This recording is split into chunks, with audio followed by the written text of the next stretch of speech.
I don't care what side you're on. These children should not be having to pay this price. When you look at the Israel-Palestine conflict, it is disingenuous to act like these are two even sides that are going against one another. We are basically witnessing an indigenous culture of Palestinian Arabs that are being decimated. Hello, welcome to Endemic Times. My name is Amira. There have been some new revelations regarding the attack that occurred in Gaza from Israel earlier this month. There were some disputing accounts on who was killed and which side the killings occurred from. Here is what we know so far. 44 people, including at least 15 children and 4 women, died during the 66-hour Israeli onslaught officially called Operation Breaking Dawn, in which militants also reportedly fired at least hundreds of rockets at Israel, resulting in 3 light injuries. The ministry said that 360 other Palestinians were wounded during the attacks.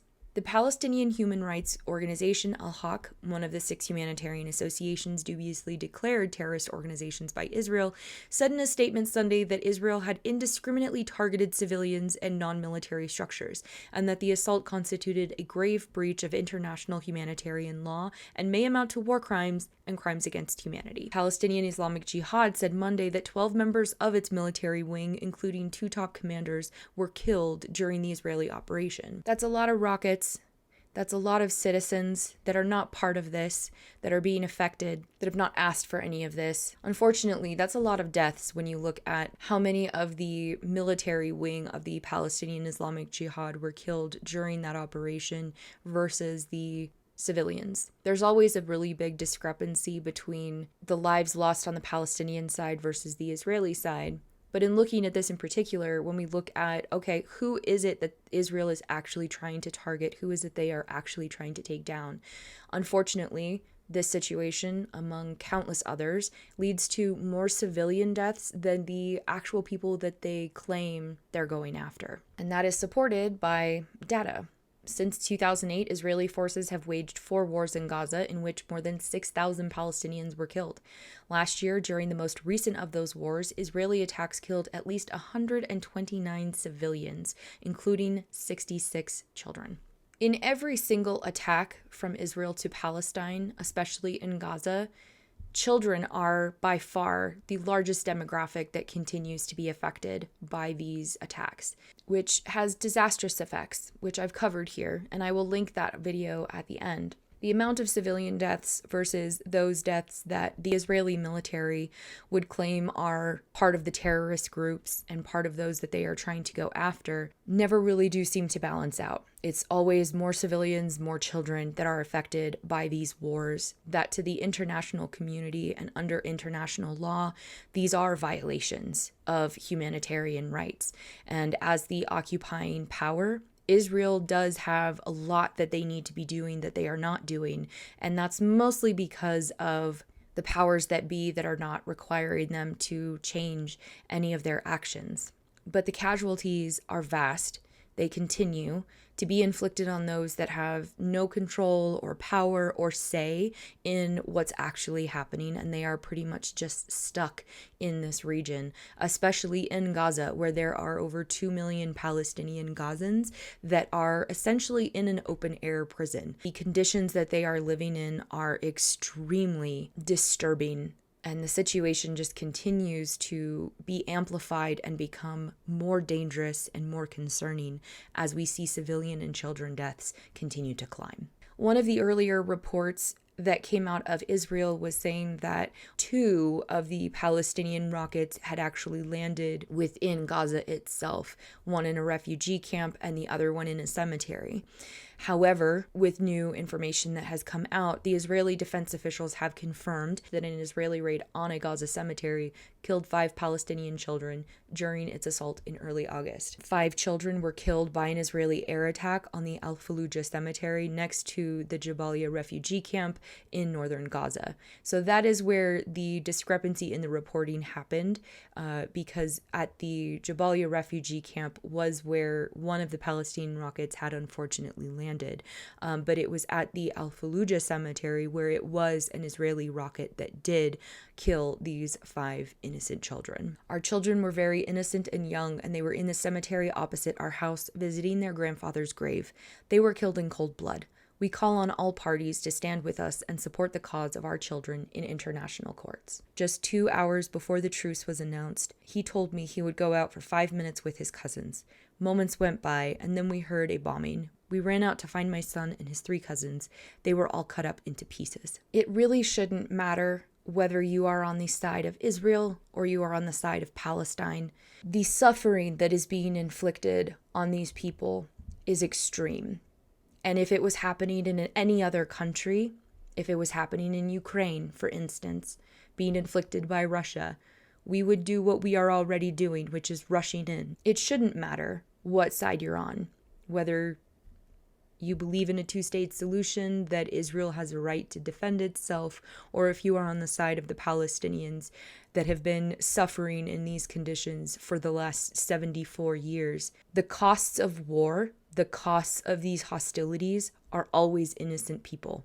Almost always. The ratio of who is part of a terrorist group deemed by Israel or not does not equate to the level of civilian and children deaths that have occurred over the years. And a parent should never have to experience what these parents are having to experience, picking up pieces of their children at a cemetery that they were visiting because they wanted to be with their grandfather. I don't care what side you're on. These children should not be having to pay this price. According to data compiled by Defense for Children International, at least 2,200 children have been killed by the Israeli military and Israeli settlers across the occupied Palestinian territories since 2000, the beginning of the Second Intifada. Now, that's just the data that they have compiled so far. That certainly is not an absolute number, and it's likely a much higher number than just 2,200 children. Immediately after their deaths, several senior officers said the 5 were most likely killed by a misfired Islamic Jihad rocket after a similar incident at the Jabalia refugee camp the day before that killed 8 civilians, including children. An army inquiry concluded that this was in fact caused by a misfired Islamic Jihad rocket. So the language in this article was a tiny bit odd, but it's basically they're saying that they had believed that the rocket that hit the cemetery was just like the one from the Islamic Jihad that hit the Jabalia refugee camp. However, that is not what happened. It was in fact found by the Israeli military and government through their investigation that it had been an Israeli rocket that had landed in the cemetery and killed those 5 children. And they state an army inquiry into the incident, which occurred on August 7th at the Al-Fallujah cemetery east of Jabalia, has concluded that the miners were killed by an Israeli airstrike. Several defense sources have confirmed. So one of the big things that doesn't get talked about enough, it should, is the treatment of the Palestinian children from the Israeli government. And it really does say a lot about where the Israeli government is coming from, who they are seeking to protect, if they are, and whether or not the international community and international law is ever going to be applied to Israel. Israel's treatment of Palestinian children is not only a violation of international law, but a violation of all of the boundaries of humanity.